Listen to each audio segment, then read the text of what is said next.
Yo, what's up guys? Holding Eyes with you here, bringing you my Dr. Stone manga reaction / review.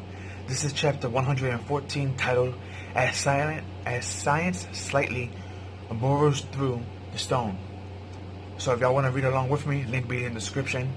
But let's go. We get page 1, the key to the science, and we see Kohaku look like she's throwing herself off the bridge of the tree to go jump down. This is actually a pretty nice picture. Page 3. The treasure chest left behind by Siku's father. Oh, she found the chest. At this very moment inside of this is the magic stone that can revive all of humanity from the purification. Platinum. I see, so the metallic outer shell, no matter how much it may have been reinforced by all the knowledge of modern civilization, it just still wasn't able to withstand thousands of years. But then in that case, what about its contents? Stone? So she's actually in there looking at the main tree, looking at where the platinum used to be at. A concrete ball. Yep.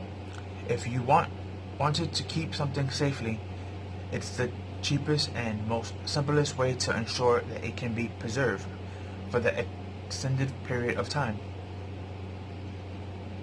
That's right, even the records was preserved in this manner, right? Which means we already had a hint. Back then, it was me that forced it with brute force. But if I were to try that here, in the heart of the enemy stronghold, yike, right in front of my eyes, the treasure of science that was to save everyone from the ship and all humanity, I can't get it. Now we switch back to Senko and his group talking. But it's right in the middle of the enemy's base, right? If we can cause any vibration or sound without altering them, we can break open the massive rock silently without anyone finding out. There is no way that it's possible. If only we had something like a silent bomb. Only if it were so easy. As if some clenched secret agent device like that really exists. And they all started thinking, wait a second, but the silent bombs really do exist. Silent bombs exist? They just straight up called silent bombs. I love Senko and his laugh.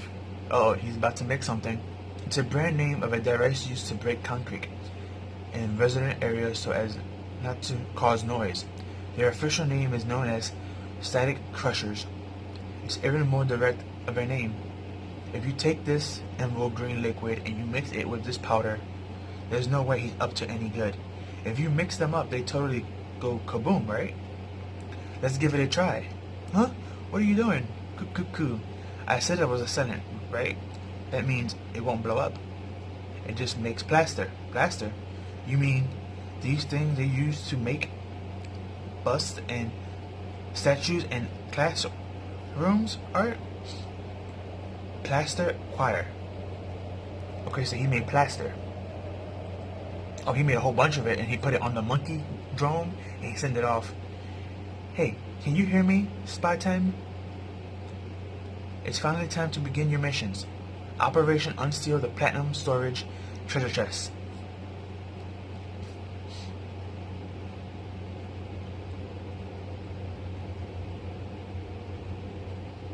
We have Amaris. She's just dancing, getting all the boys' attention so they won't worry about Kohaku. I thought it's a little embarrassing, but I've been practicing dancing for the great leader, and I was wondering if y'all all wouldn't mind watching it. And they all watching it. Team up with Ginro and keep their attention. Help. Compared to her, this woman is a little, not so much. What's with you? Come on, dance properly, damn it. There's no way I can possibly do that. Now with the tools and the mini four-wheeler drive rat delivered, you're calling them mini four-wheeler drive rats? Drill. Stupid deep and skinny hoes. Cuckoo. We're going to be counting on your power, the power of the lioness Kohaku, for this. I am not a lioness. Well, I'm not like you can hear me if I can talk. I'll try to do this as fast and as silently as possible. But if there will still be a little bit of noise, I can't avoid it. They made her like a little drill thing to plaster through. But I think somebody heard it. Do you hear something? A scraping sound maybe? It's coming from the direct Great Leader tree. Oh no. What should we do?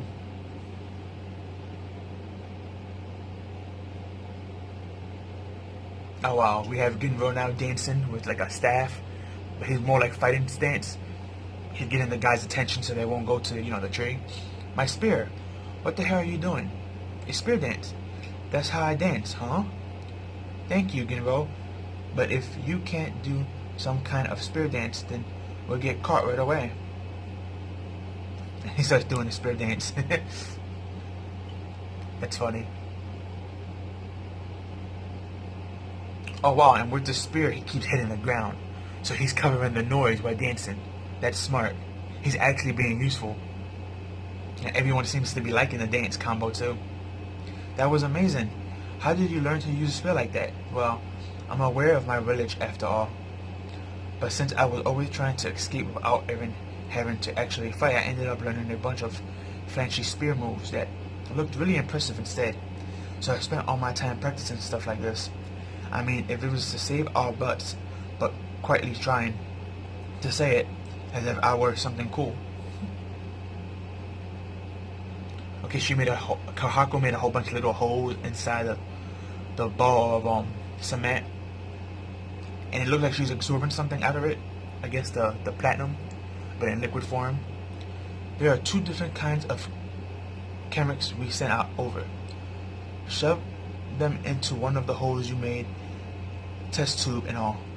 The emerald green liquid is just regular old water from the sulfuric acid lake. The white powder is known as hydric chlorine sulfate.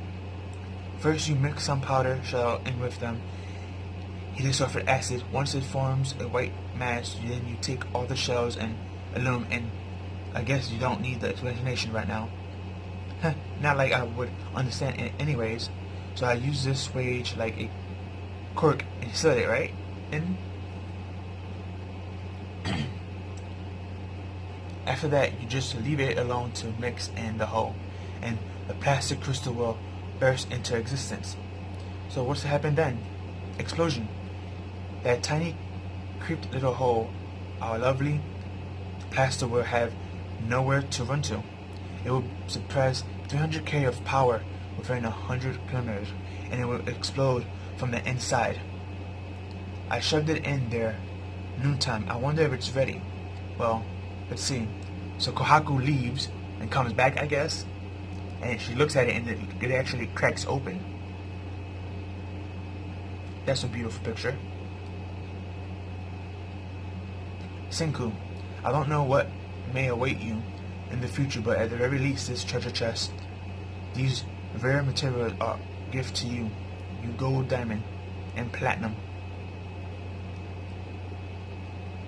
Someday, Senku, I know that you'll come along, and just like that, you'll break the world free of its purification. So Senku's getting a flashback, I guess, of his dad and them leaving all that behind. Kukuku, just like I thought, my ass is gonna be long, steady, and straightforward path. But even so, will happen eventually someday. Science will silently barrel through stone. Father and son will save the future of humanity. Next chapter, the chapter character popularity poll results announced with a special color spread. And that was the chapter. This was a very good chapter. They finally cracked open that cement case of, materials that was hiding all the materials in there. So there's diamond in there, there's platinum, and there's gold. So that's the 3 materials that are in that cement ball that Kohaku cracked. So they're going to be able to do a lot of things with that. Problem is, even though they're gonna get this, and she cracked it open, how is she gonna send all the materials back? I mean, that little drone is gonna have to make at least like 10, 20 trips if it's gonna carry all that stuff back and forth, back and forth. So that's gonna take some power, and I'm not sure if that thing is durable enough to do all that. So Senku might have to sneak over there and, you know, take some for himself and then come back. But going on Genvo, I'm very happy that Genvo wasn't just in this chapter just for being in there for comical relief. He actually had a pivotal role to play, and basically his role was to distract everybody with his not swordsmanship, but his spearmanship. And thanks to the spear skills that he did practice on, he was able to fake dance with it and make noise with hitting different things, but in a beat way, so the guys wouldn't hear the drill of Kohaku. So that was very smart and wise on his part.